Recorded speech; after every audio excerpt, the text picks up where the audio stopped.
The terrain, the spirit, awareness, observation, focus, new realities.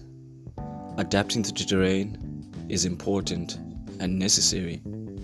Honesty, and most importantly, appreciation for everything that you are going through. Familiar and the unfamiliar. Plenty and plenty to gain from the unfamiliar. As we move on and we venture forward, now we are faced with decisions, tough outcomes. Join me as we venture onto the next journey, the next part, the next.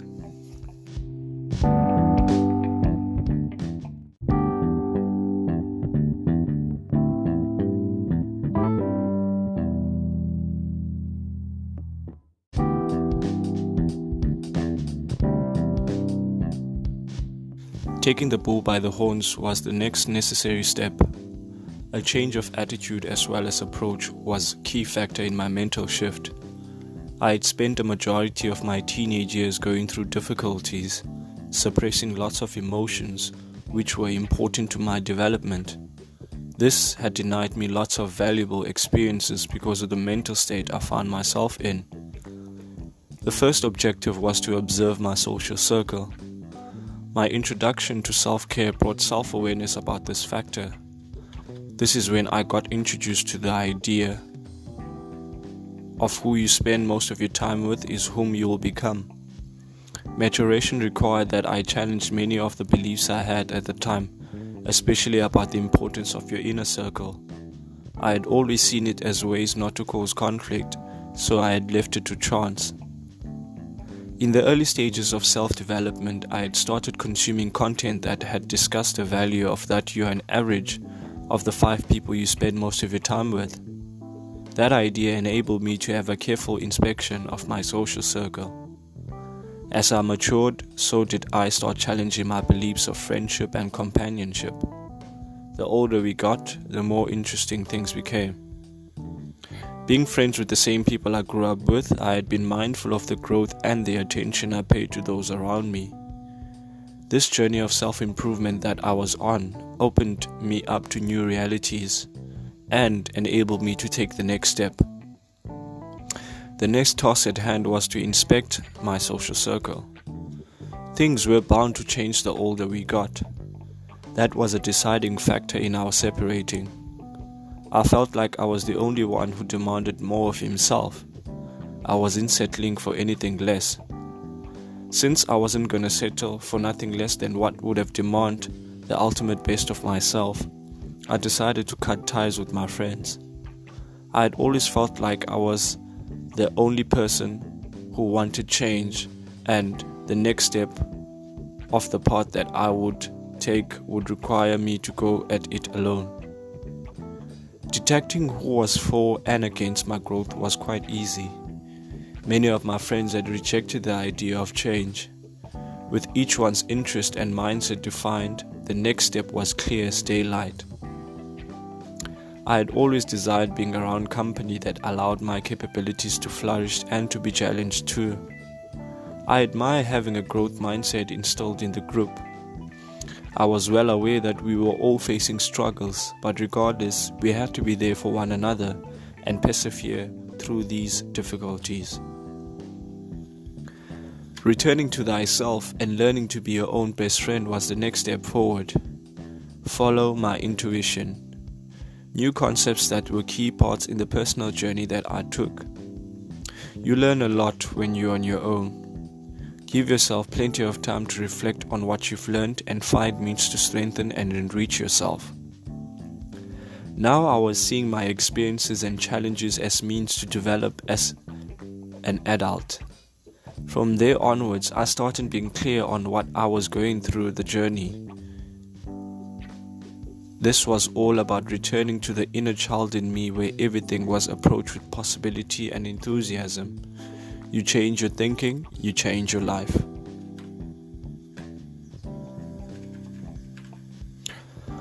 On the start of this new journey, a new path forged.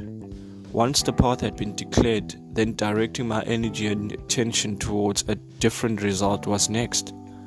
I remember previously having a low self-esteem, a result of the poor self-awareness I had at the time. I was in constant reaction to everything happening, a real spectator in my own life. A recipe for disaster is when you're trying to change your mindset for the better. Envious friends who are not happy with themselves, trying their level best to bring you down. I kept at it, trying to improve myself. This led to many of my friends at the time being envious of the personal development I was working on. Once you start taking responsibility for your own growth, you start to irritate those around you. Regardless, it wasn't my fault at all that I had been ambitious and seen more of myself. The company I kept was a threat to the new person I was trying to be, and it was a mountain I eventually had to climb and conquer. The new circumstances I now faced demanded a different approach entirely. This new thinking was new and exciting for me to discover. Self-improvement made me fall in love with the learning process, in fact. I was enthusiastic of this new path and its unpredictability. I decided to face myself and give no more power to my internal situation. I realized I needed to work on being my own savior. It was my task to first observe what was working and what wasn't, and make the necessary means to address it. This was about the time I was at my lowest in my self-care journey. The palace and the legacy I had previously built had tumbled. Was I going to cry over the things that weren't in my control?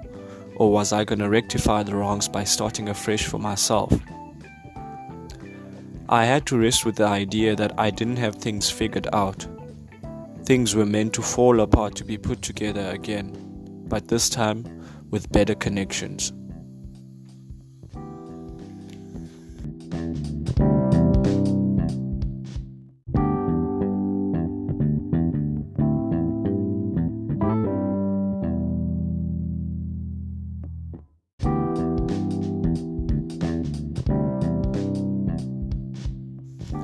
Alignment with the new reality ahead. Nothing was fixed. My previous failures were a huge propeller in my movement forward.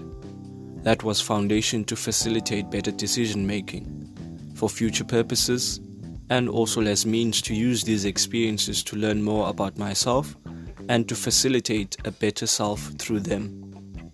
First task was my emotional attachment to my past. I always thought the best was always in my past. Learning not to have an emotional attachment to what I went through was the turning point. This instilled in me belief and trust in my previous experiences. This phase taught me the importance of self-confidence and accountability. It was an experience that I had to go through myself, learning to be my own best friend and returning to that inner child who I was, full of possibilities. This journey had taught me to be more instilled with purpose and will. I was the creator of every experience, taking personal responsibility. In the words of Sadhguru, and I quote, "What life throws at you, you cannot control, but how you react to it, it is 100% your responsibility." Namaste, Namaskaring, Zen Master Ngunyan.